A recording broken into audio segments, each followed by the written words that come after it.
2 quick pops, and the tail started to drop. We hit.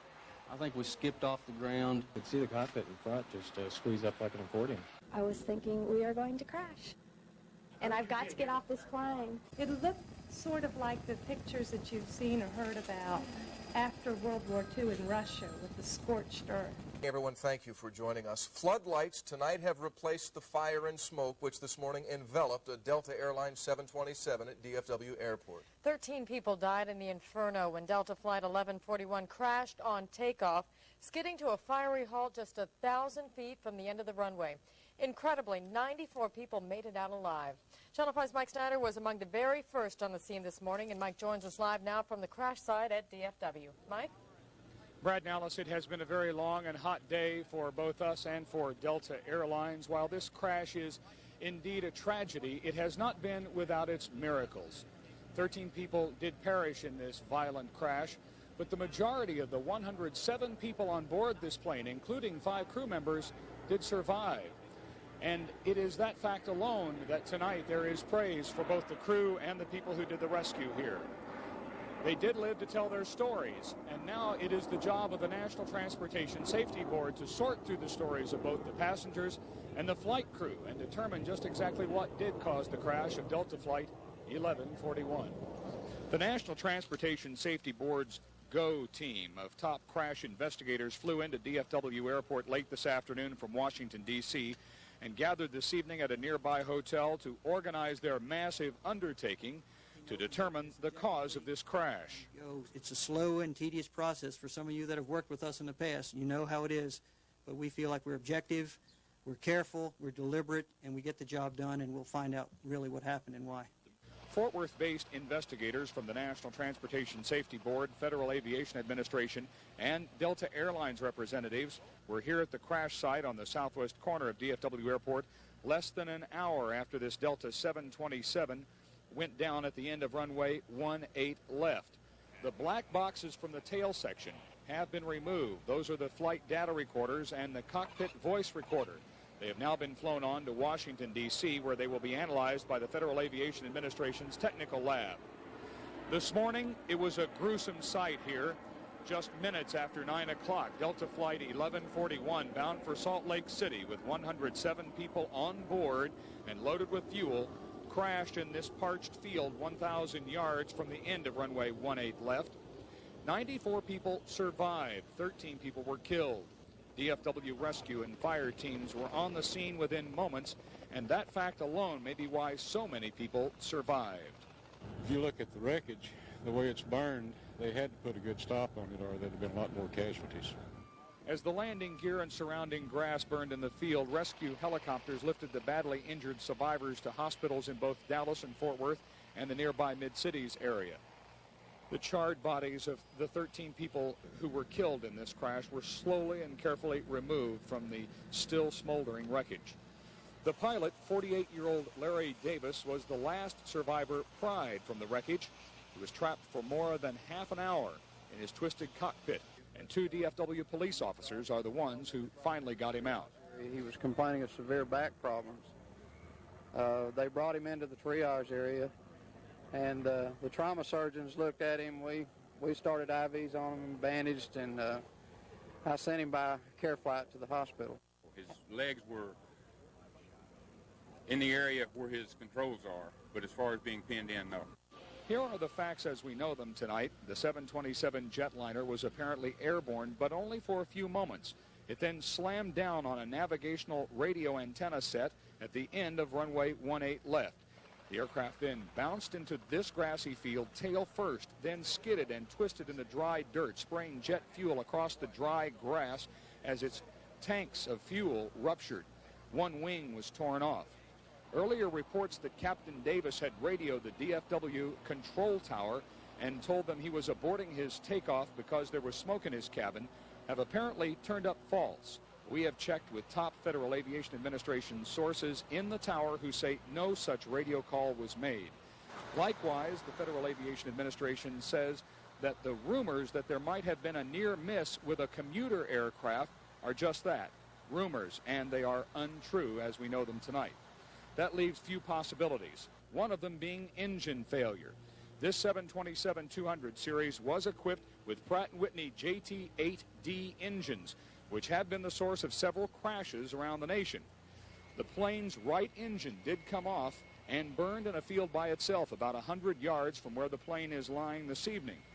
Most of those who died, by the way, were in the rear of this aircraft. The 727 split apart just behind the main wing spar, and where the wings separated from the body, jet fuel was sprayed inside that cabin and caught the entire rear of the aircraft on fire, killing everyone there. 13 people in the rear of the aircraft died, burned to death. And that includes 2 flight attendants who were sitting near the rear galley. The cockpit was also broken off from the main fuselage. It is a mangled mess this evening, but all in the cockpit, both the pilot, the co-pilot, and flight engineer, all survived and will tell their story to investigators. And the fact that all of the flight crew, the pilot, co-pilot, and flight engineers survived this fiery ordeal today is, and the fact that they are talking to investigators right now is a big plus. It's fortunate for the lives of those flight crews, but it's also fortunate from an investigator's point of view, because now those people will be able to assist the investigators, coupled with the information gleaned from the black boxes taken from the tail, the flight data recorder and cockpit voice recorder. And those facts all meshed together with the interviews with the flight crew may provide us with a much quicker view of really what happened in this aircraft this morning than we had to go through 3 years ago when Delta Flight 191 went down just on the north end of this airport. And Brad and Alice, it is very tough to stand out here tonight, this eerie scene with this crippled jet on the ground behind us, torn apart. Not to reminisce back to 3 years, if you want to call it reminiscing. We remember back to those horrible days when Delta Flight 191 lay on the ground here on the north side of the airport, torn apart. But that airplane, if you'll remember, crashed in a violent thunderstorm during the afternoon on that hot August night. This aircraft this morning was flying on a nice cool day, clear skies up above, no wind blowing except for a calm breeze. Weather was apparently not a factor here. The fact that there was the possibility of engine failure, that is a factor here. But again tonight, there are too many unknowns, too many mysteries for the National Transportation Safety Board to really put a finger on a likely cause of this crash. There have been a lot of folks who have given their opinions as to what has gone on. But believe me, we're going to probably be surprised by what the National Transportation Safety Board comes up with in the next couple of days. So right now, the situation is the plane lies silent, lit by floodlights, and it's eerie here, Brad and Alice, to know that just so many hours ago here, people died inside this very aircraft. Mike, you know, we talk about the fact that the cockpit crew survived expediting the investigative process. Do you think we're still talking months or perhaps weeks? Perhaps weeks this time. Last time, if you'll remember, it was almost 10 days before we heard the radio tapes from the tower. I expect those radio tapes, after talking to the National Transportation Safety Board people and the Federal Aviation Administration officials on hand over at the briefing this evening, that we may hear those tower tapes very soon, as opposed to the 10-day delay that existed during the crash of Delta Flight 191. And the fact that the flight crew is alive and is fairly well and is talking this evening is a good sign that we may have some of the facts coming out as early as tomorrow. As far as the actual cause, the official cause of this crash, it may still be weeks away. But certainly the federal investigators here, Brad, are holding out the hope that we may know what caused this plane to go down much quicker than Delta 191, which took over a year to discover. So indeed, we may not have to go through the agony that we went through 3 years ago. Okay, Mike Snyder reporting live from DFW. Thanks very much, Mike. As we mentioned, 13 people died in this morning's crash, and tonight Delta officials released the names of 9 of those victims. They are Miller Harrison Brown, 55, of Richardson, Texas, 53-year-old 𝗗𝗲𝗶𝗵𝘁 of Joshua, Texas, a family, 28-year-old Patrick Scott and 29-year-old Barbara K. Morgan, and their 14-month-old daughter, Tiffany Lynn, all of Richardson, 29-year-old Jerry Scott Owen of Sanger, Texas, Dixie Dunn of Dallas, also 69-year-old Philip Vogel and 67-year-old Thelma Vogel of Dallas.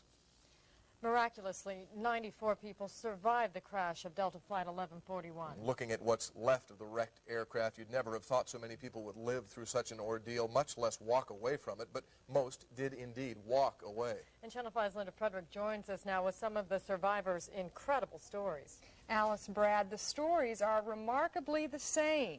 Each of the survivors we spoke with today said they felt extremely lucky to be alive. Few, however, seemed to really realize exactly what kind of danger they had been in on board Flight 1141. This time, rescue workers had more people to rescue. There were fewer bodies, less carnage, and less despair. Hospitals readied for mass casualties. Instead, they had a lot of mobile victims who walked out as quickly as they came in.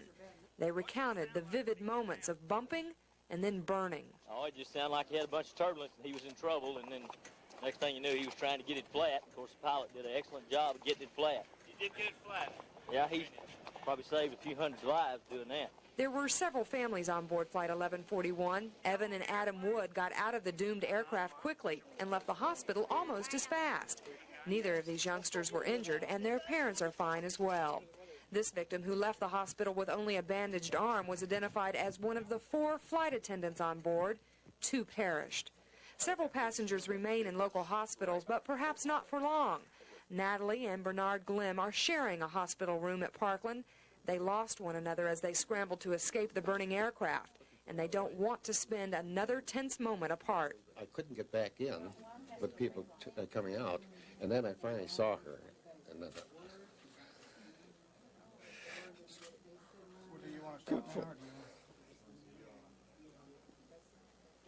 all right. Just glad to see her. And others. Jim Hammock was sitting right by an emergency exit and says he was probably the first person out. I got broke into cold sweat and knew that I was in serious trouble. I just didn't want to burn. There was a great deal of concern among these survivors about those who had been hurt more seriously and about those who had not survived. I was a lucky one. I really was. I guess we were one of the luckier ones. Each of the survivors that we talked with today, though, heard or saw something different. Some say the plane did get off the ground. Others believe the aircraft never really got airborne. Some say they heard bangs that sounded something like backfires. Others say they had very few clues that the plane was even in trouble. But one thing is for sure, that investigators will be trying to talk to each of these survivors in an effort to determine exactly what happened to Flight 1141 as it attempted to take off this morning. And in fact, NTSB officials said earlier tonight that talking to the witnesses is a key part of their investigation. And that's what they'll be getting on right away, I'm sure. Okay, thank you, Linda. Sure. We have a long list of survivors. As we told you earlier, there are more than 90. Here is a list of those who were taken to area hospitals. Since there are so many names, we're not going to read them all. We'll let you look them over. Wherever possible, we have listed ages, hometowns, and conditions. As you'll see, some have already been released from the hospital. We're told some passengers were even allowed to continue their travel. Again, you're looking at the list of survivors of this morning's crash of Delta Flight 1141 that were taken to area hospitals.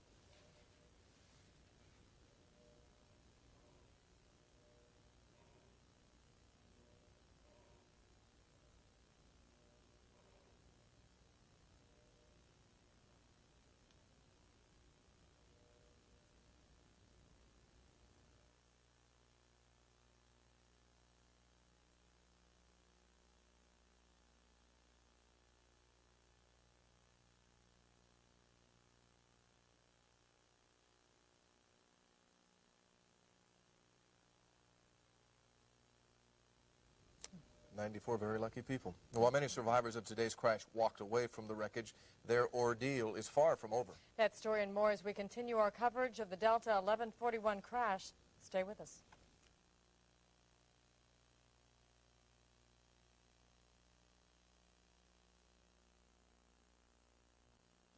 For the survivors, their families, and the victims' families, their lives are changed forever. Now they have to do their best to fight off emotional trauma that's just beginning to set in.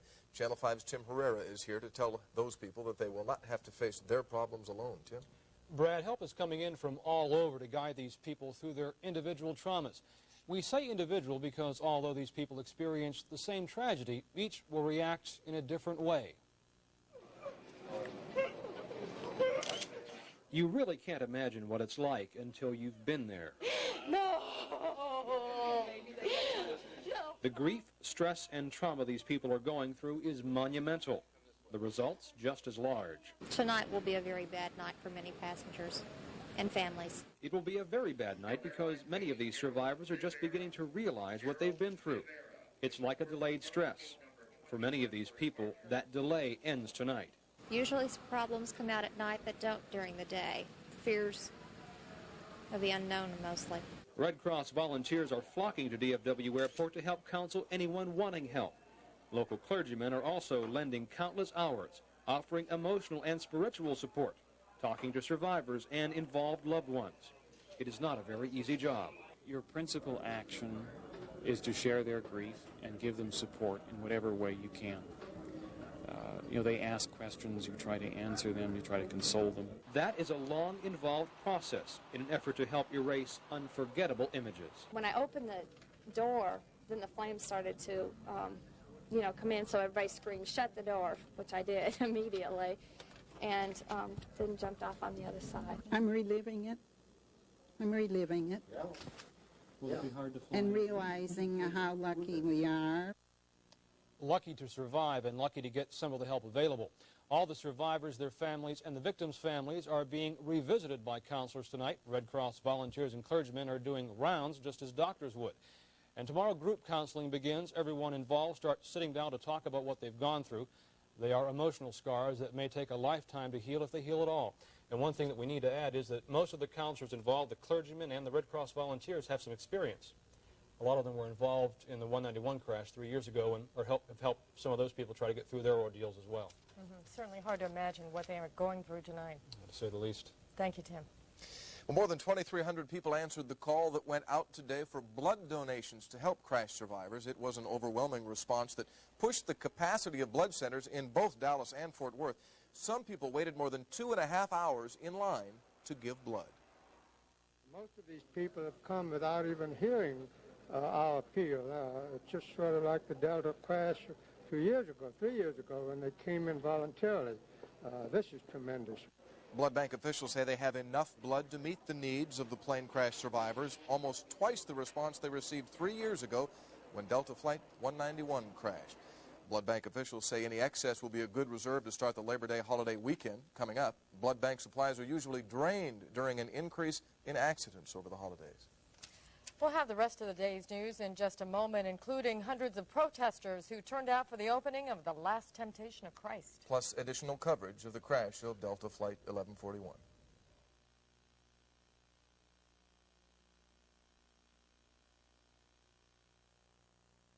Ahead for an Arkansas family, a vacation turned into a fight for their lives. And tonight they're savoring the importance of family ties. Stay with us.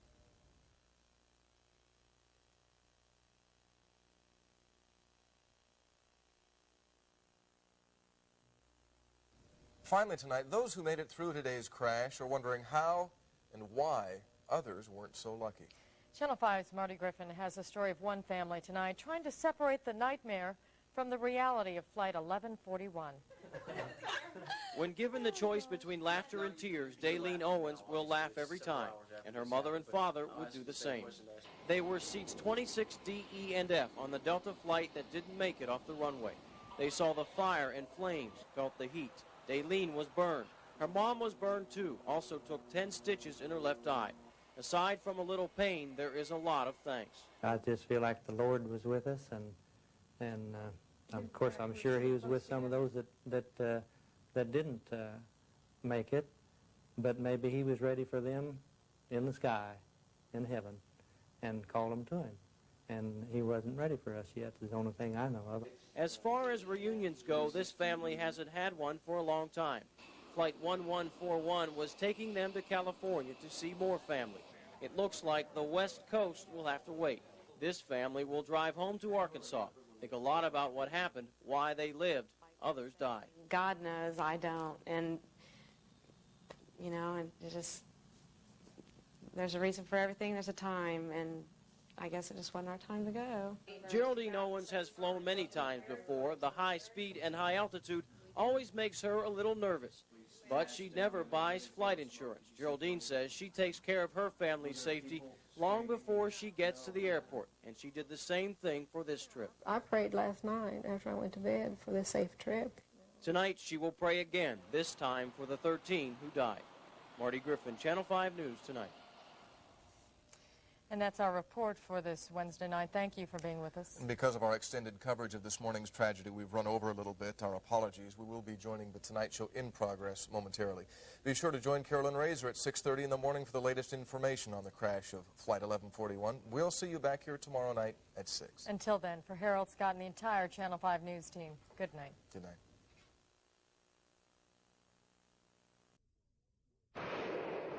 This time, rescue workers had more people to rescue. There were fewer bodies, less carnage, and less despair. Hospitals readied for mass casualties. Instead, they had a lot of mobile victims who walked out as quickly as they came in. They recounted the vivid moments of bumping and then burning. Oh, it just sounded like he had a bunch of turbulence and he was in trouble, and then next thing you knew, he was trying to get it flat. Of course, the pilot did an excellent job of getting it flat. You did get it flat? Yeah, he probably saved a few hundred lives doing that. There were several families on board Flight 1141. Evan and Adam Wood got out of the doomed aircraft quickly and left the hospital almost as fast. Neither of these youngsters were injured, and their parents are fine as well.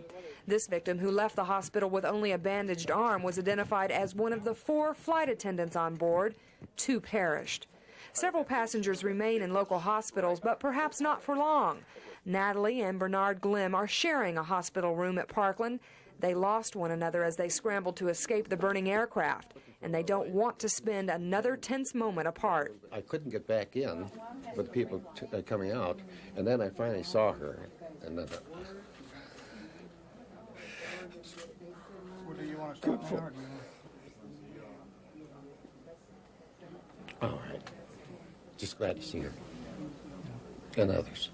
Jim Hammock was sitting right by an emergency exit and says he was probably the first person out. I got broke into cold sweat and knew that I was in serious trouble. I just didn't want to burn. There was a great deal of concern among these survivors about those who had been hurt more seriously and about those who had not survived. I was a lucky one. I really was. I guess we were one of the luckier ones. Linda Frederick, Channel 5 News.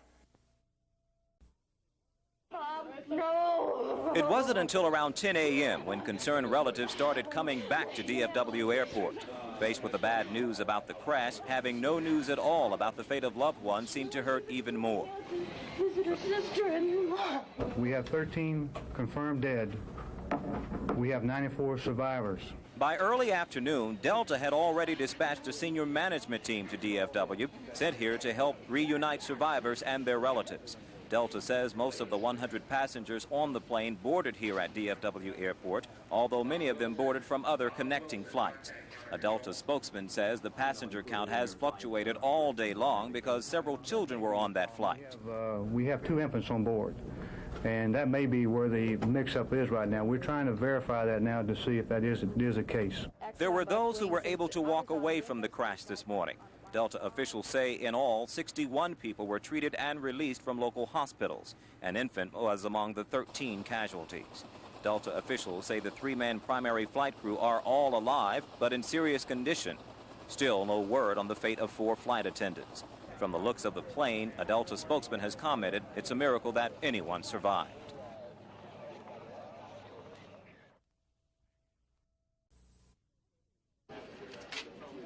Everything was running on schedule at the Delta terminal. The number of people holding tickets for Flight 1141 was about average, even though this same flight had crashed on takeoff from DFW just 24 hours earlier. 6 of the crash survivors decided to give this flight one more chance, figuring fate would keep them safe. It's hard to do, but, I wouldn't get on if I didn't think everything was going to be all right. The plane boarded on schedule and then pulled out of the gate, but it wasn't long after that a problem popped up on this Delta 727. As the plane headed down the runway, the captain's instrument panel indicated a compressor stall. This is not abnormal. It does happen occasionally.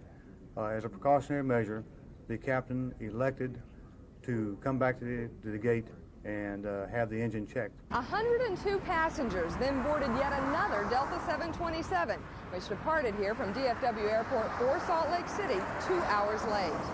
Delta officials say all the passengers on board opted to continue the flight, but we found 2 skittish souls who decided to head another direction. Yeah, too ironic. Me? I'm going to Norfolk. I'm not going to Salt Lake. These things do happen occasionally, and just happened to be Flight 1141 this morning. Shortly after the crash of Delta Flight 191 at DFW Airport in 1985, airline officials decided to wipe that flight number from the schedules. And in light of the apparent shadow that's hanging over Delta 1141, that number too may be retired. Linda Frederick, Channel 5 News at DFW International Airport. Thank you. But this Flight 1141 never got off the ground. None of the 102 passengers boarding at DFW Airport could have known. If they had, they might have backed down, especially Ronnie Black, who survived Wednesday's crash and was brave enough to try again. It's hard to do, but, you know, I wouldn't get on if I didn't think everything was going to be all right. Your final and immediate boarding call, Delta Flight 1141 to Salt Lake City. But shortly after taxiing from the gate, the pilot experienced an engine problem. On initial takeoff, between 20 and 25 knots, the crew had an indication that there was a compressor stall in one of the engines. We were getting ready to take off. He had just given it the juice. We were preparing to lift off, and then he, boom, so he took it back down, taxied in. Despite the apprehension of being on the same flight that had crashed just 24 hours earlier, the atmosphere on board was reportedly calm. No. There wasn't anything to it. So fast. Yeah. The pilots had it under control, no problem. There was a rumbling, clanging noise over the right wing. And that, of course, sent anxiety running through you, wondering what was going to happen. Those like Keith Kerrigan, who opted to continue on, were shuttled to yet another Delta 727 that arrived safely at Salt Lake City Airport 2 hours late. But finally, after using 3 planes in 24 hours, Delta Flight 1141 made it to its final destination. Linda Frederick, Channel 5 News Tonight.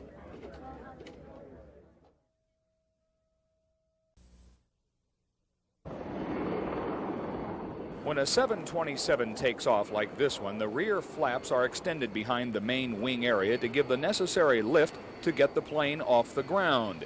It is the job of the pilot and co-pilot to set the flaps in the proper position for takeoff, but investigators from the National Transportation Safety Board have now confirmed flaps on board Delta Flight 1141 Wednesday morning may not have been in the proper down position. With regard to the flap handle, it was in an up position. This is the warning horn noise a pilot of a 727 hears if he attempts to take off without his flaps down. If the runway is long enough, the flaps can be lowered during the takeoff roll, but that is considered dangerous. Federal investigators have confirmed Delta Flight 1141's takeoff roll Wednesday morning was almost twice as long as normal, using nearly 9,000 feet of an 11,500-foot runway. Experts close to this investigation say that may indicate the pilot was trying to compensate for an improper flap setting.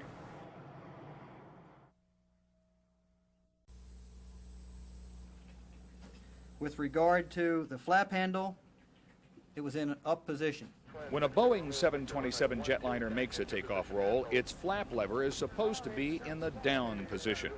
The flaps on the rear of the wings are then extended, giving the necessary lift to get the plane off of the runway.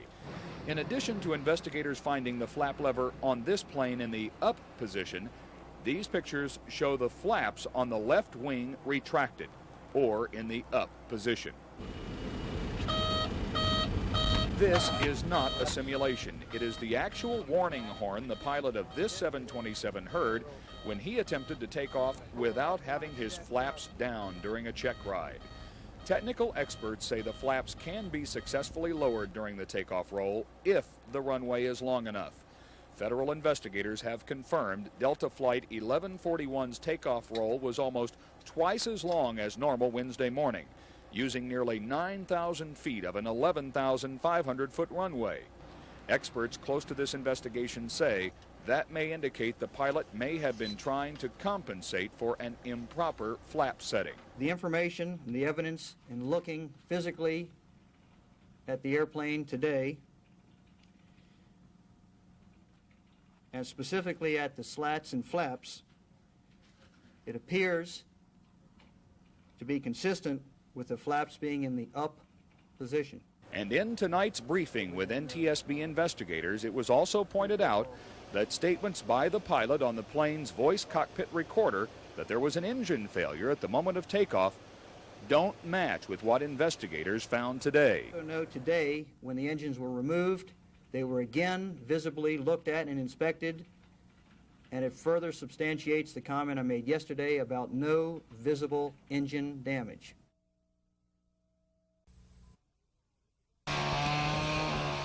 Day 5 of the Delta crash probe, and the front landing gear is removed to check the airplane's brakes. The fuselage is lifted to check underneath the wings. The wing, we had further verification that the flaps were retracted. We have information also that the left main gear was down. Investigators refuse to speculate on reports that 2 of the plane's engines might have failed during takeoff. During the day's probing and disassembly, a van arrives full of civilians identified as Delta employees who survived the crash. They've come to look over the wreckage too. They are part of the people that were interviewed, and I was told, and I think that's a good suggestion, that the investigator in charge did let them come out here because they have expertise, they are professionals, and can help us. Dickinson says the Delta visitors will use the information gleaned during this inspection in training. Delta officials in Dallas and Atlanta deny knowledge of any flight attendants or employees requesting to visit the crash site. But these visitors arrived in a clearly marked Delta vehicle, and at least 5 Delta employees who were not crew members were on board when the plane went down on Wednesday. There are indications their training and experience helped in the swift evacuation of the aircraft. They are professional and trained people and could be helpful in an evacuation. That will be part of our analysis in that area. Meanwhile, top-ranking NTSB investigators wrapped up the bulk of their field probe and headed back to Washington. The cockpit that's now draped with a blue tarp will be shipped to Delta headquarters in Atlanta under the supervision of the NTSB. And the 3 engines are now en route to Pratt & Whitney in Connecticut to be analyzed. It's hoped all the aircraft wreckage will be removed by week's end, and the only visible reminder of Flight 1141 will be a blackened patch of field 1,000 yards beyond the end of runway 18 left. Linda Frederick, Channel 5 News Tonight. I looked over at Scott, and we both kind of froze, and I said, Scott, we're going down. Robert Kester was sitting in row 28C next to his friend Scott Owen in the back of this Delta jet, where most of the people killed in the crash of Flight 1141 were sitting. His friend Scott among the dead. Kester was lucky. He got out of this burning plane through a hole in the roof near the tail. But his bone of contention about this crash is not with Delta Airlines, but rather with the airplane's manufacturer and where the Boeing Corporation places the emergency exits on board this aircraft. No, I went through a split in the aircraft, and obviously that should not be a method of egress for a burning aircraft. There needs to be some mechanism, some safety exits that can be operated by survivors of the aircraft. There are such emergency exits over the wings, pop-out windows they're called. Some people did get out that way before fire from the wing fuel tanks blocked the way. Others climbed out, like Kester did, through gaping holes ripped in the plane. But Kester didn't run away. He remembered the people choking in the back of the plane. He braved the heat and tried to open the left back galley door, but was met with more disaster. It was jammed.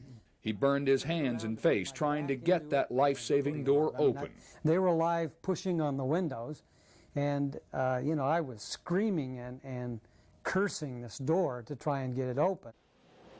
The next day, it took 4 investigators to pry open the jammed galley door, where the bodies of 7 people were huddled. Kester has already talked with federal investigators and plans to speak at hearings on the crash, as well as talking to some members of Congress, because he thinks those lives could have been saved by answering one simple question. Why isn't there a pop-out exit, like over the wings, in the rear of the aircraft? A question federal investigators may now ask the airplane manufacturers. Mike Snyder, Channel 5 News.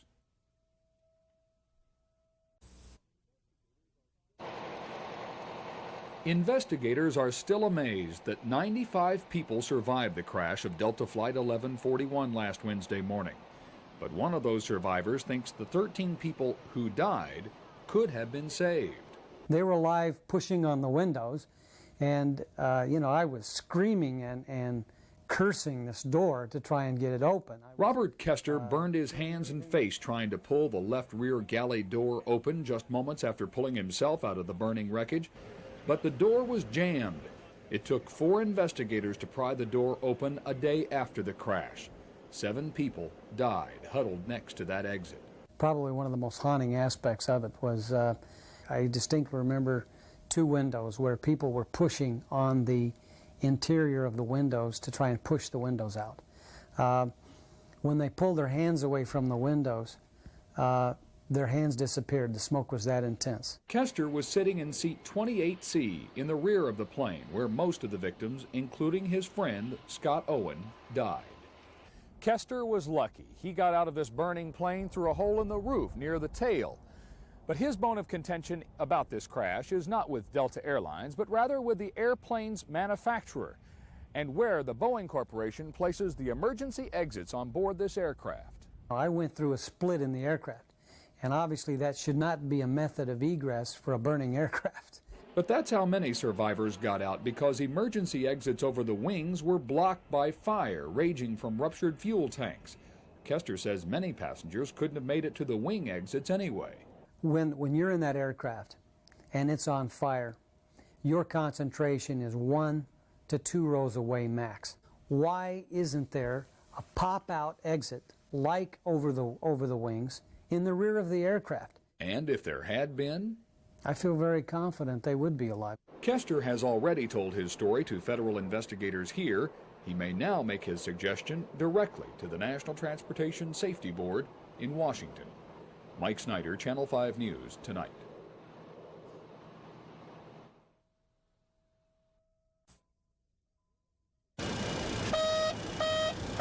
This is the sound of the flap warning horn in the cockpit of a Boeing 727 jetliner.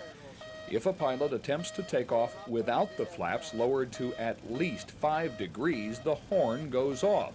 The correct flap setting, by the way, for takeoff on a 727 is 15 degrees. It is possible to begin the takeoff roll like this actual incident and lower the flaps in time for a successful takeoff. Investigators say they're unsure what happened on board Flight 1141 3 weeks ago. Sounds on the cockpit voice recorder on board that airplane lead investigators to believe the flap handle was moved before takeoff, but on the ground, investigators found the flaps in the up position and the flap handle in the up position, incorrect for takeoff. Experts close to the investigation say they are finding out more things that did not cause this crash than they're finding the other way. But they also say the process of elimination will eventually help them find the cause.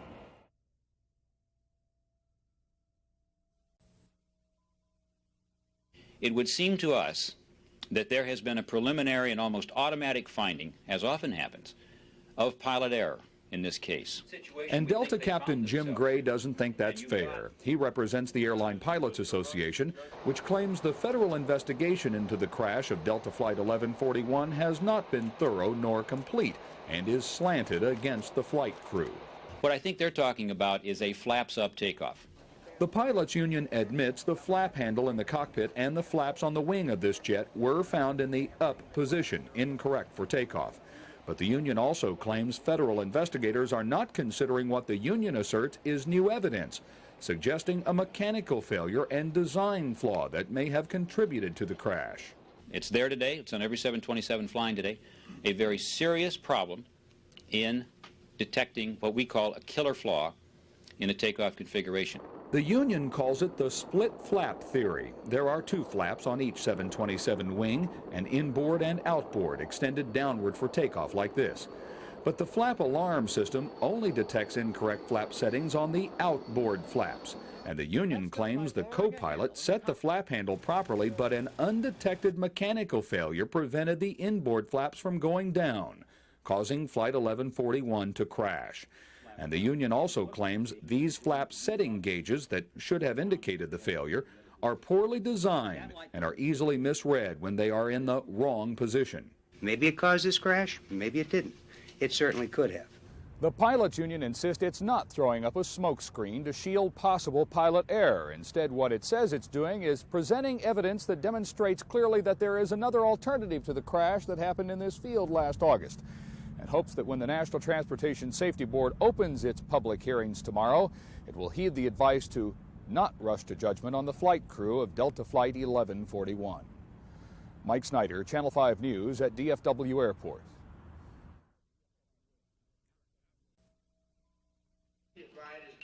The main concentration of investigators has been focused on the cockpit preparations and the checklist procedures conducted by Captain Larry Davis.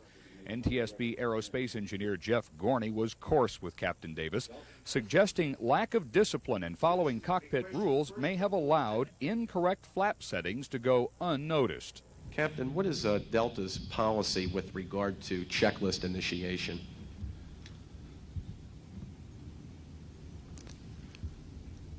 The captain normally calls for the checklist on the ground. Can you explain why the transcript doesn't contain any record of you calling for a checklist? I didn't think it was necessary. Co-pilot Kerry Kirkland was also grilled about that same issue because during the cockpit checklist procedure, it is his responsibility to physically lower the flaps into takeoff position. Do you specifically remember on that flight lowering the flaps for takeoff? I'm convinced that I did lower the flaps that day. I don't specifically remember the act. Of course, at the crash site that day, the flaps were found in the up or incorrect position for takeoff, and the flight crew has been at a loss to explain how the flaps got into that position. The other focal point, investigators wanted to know what a flight attendant was doing in the cockpit for a lengthy visit during the time the plane was taxiing out to the runway. Are you aware of any federal regulation that deals with the sterile cockpit? Yes, sir. And what is your interpretation of that regulation? That we're not supposed to engage in any extraneous conversation or anything else of that type while we're doing critical phases of flight. Captain Davis told investigators he didn't see anything wrong with the flight attendant visit because he didn't consider the taxiing portion a critical phase of the flight.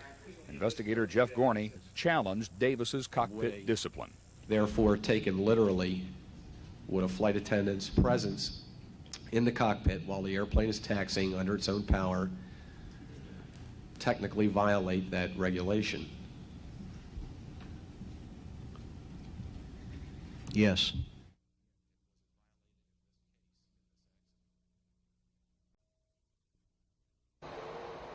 Unlike many crashes of this nature, the entire crew of Delta Flight 1141 survived its ordeal, and as a result, the National Transportation Safety Board had the rare opportunity to question and the crew the misfortune of having to face the proposition that human error may have caused the crash. Everything was normal. But most of the questions during the first day of public hearings challenged Captain Larry Davis's assessment.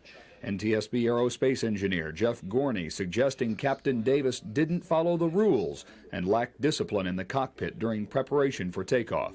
Can you explain why the transcript doesn't contain any record of you calling for a checklist? I didn't think it was necessary. Investigators suggested inattention to detail during the checklist procedures may have caused incorrect flap settings to go unnoticed.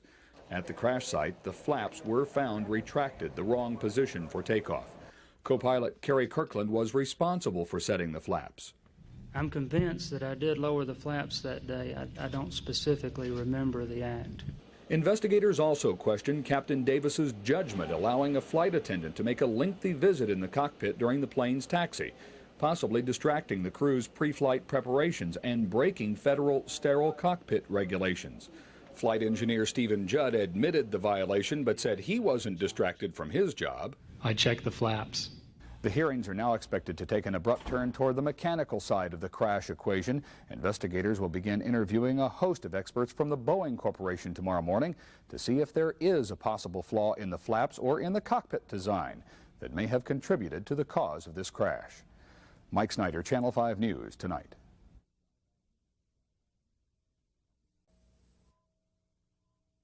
Would you say the ball nut locations on all 8 jack screws indicate the flaps were in the trailing edge flaps were in the retracted position.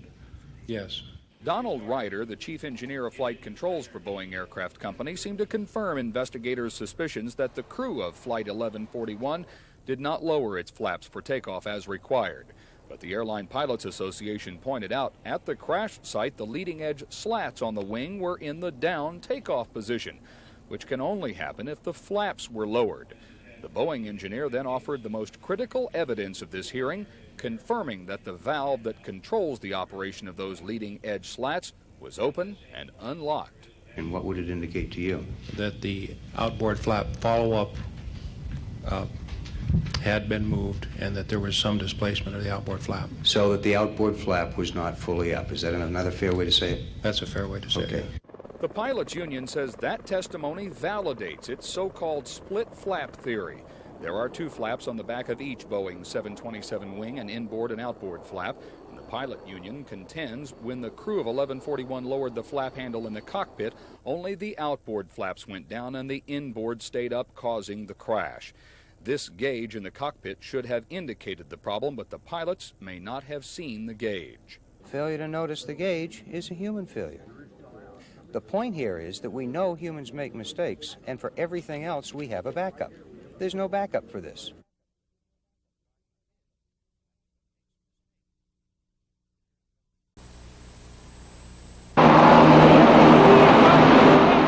The crew of that tragic flight seemed impatient with air traffic controllers as they awaited takeoff from DFW Airport that day last August 31st. There was lots of idle chatter, and then the cockpit conversation took an eerie prophetic twist.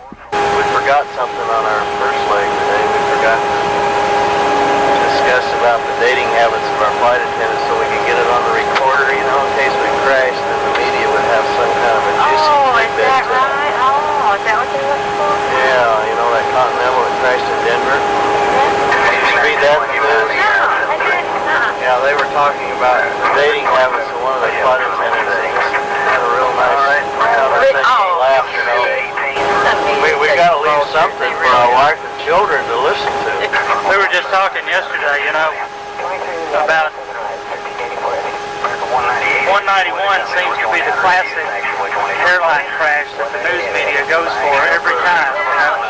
And here, you know, that DC, I mean, that was a crash due to weather and all that. I mean, it wasn't guys goofing around. American's DC-10 up in Chicago was due to faulty maintenance. The airplane flipped over on its back and crashed, killed more people. You never hear about that. Several minutes later, the crew prepared for takeoff. Shoulder harness, they're on. 15 green light, flight control. Cross bottoms are checked. Nav instruments, they're set. Engine failure. We got an engine failure. We're not going to make it. 1141. Oh, power!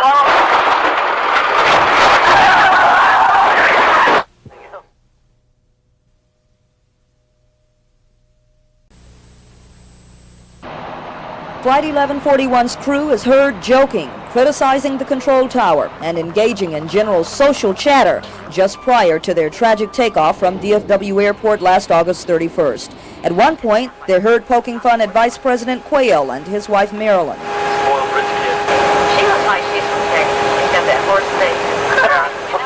Several minutes after that, one of the crew members delivered a prophecy of sorts. Discuss about the dating habits of our flight attendants so we could get it on the recorder, you know, in case we crashed and the media would have some kind of a juicy tidbit. Is that right? Oh, is that what you're looking for?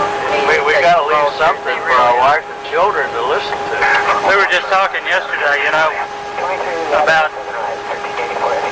191 seems to be the classic airline crash that the news media goes for every time, you know. And here, you know, that DC, I mean, that was a crash due to weather and all that. I mean, it wasn't guys goofing around. American's DC-10 up in Chicago was due to faulty maintenance. The airplane flipped over on its back and crashed, killed more people. You never hear about that. Minutes later, the crash. We got an engine failure.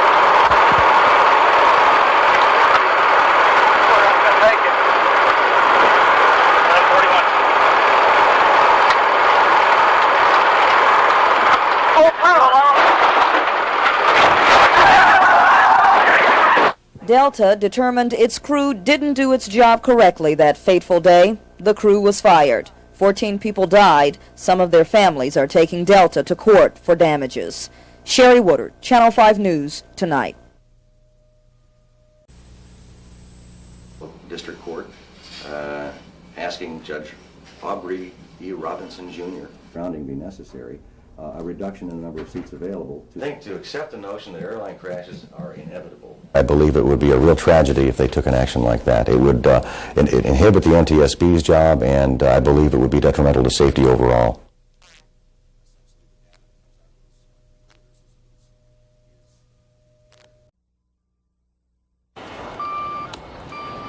You have to have sat through the hours and hours of depositions and formal discovery proceedings that I did on 1141 to realize how disgusting that crash was.